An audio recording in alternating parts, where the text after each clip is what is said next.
In 2005, an arrangement between Canada, Mexico, and the United States was made.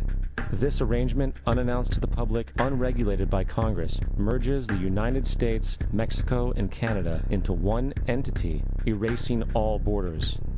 It's called the North American Union, and you might want to ask yourself why you've never heard of this. In fact, there is only one mainstream reporter who has actually heard of and has had the courage to cover this issue. The Bush administration's open borders policy and its decision to ignore the enforcement of this country's immigration laws is part of a broader agenda. President Bush signed a formal agreement that will end the United States as we know it, and he took the step without approval from either the U.S. Congress or the people of the United States.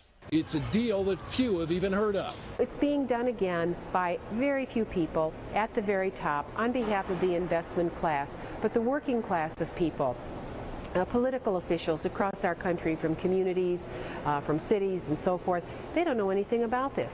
This isn't some trade agreement. It is a total removal of sovereignty from these countries, which will also result in a completely new currency called the Amero. Fall.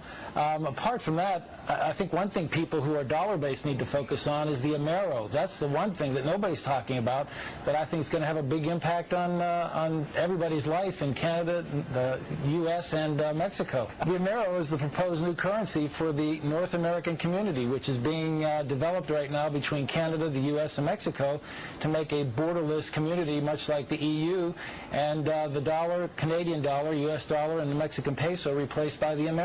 By default of this agreement, the American Constitution will eventually be obsolete.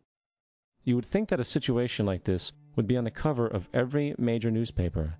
That is until you realize that the people who are behind this movement are the same people behind the mainstream media, and you are not told what you're not supposed to know. The North American Union is the same concept as the European Union, the African Union, and the soon-to-be Asian Union, and the same people are behind all of them.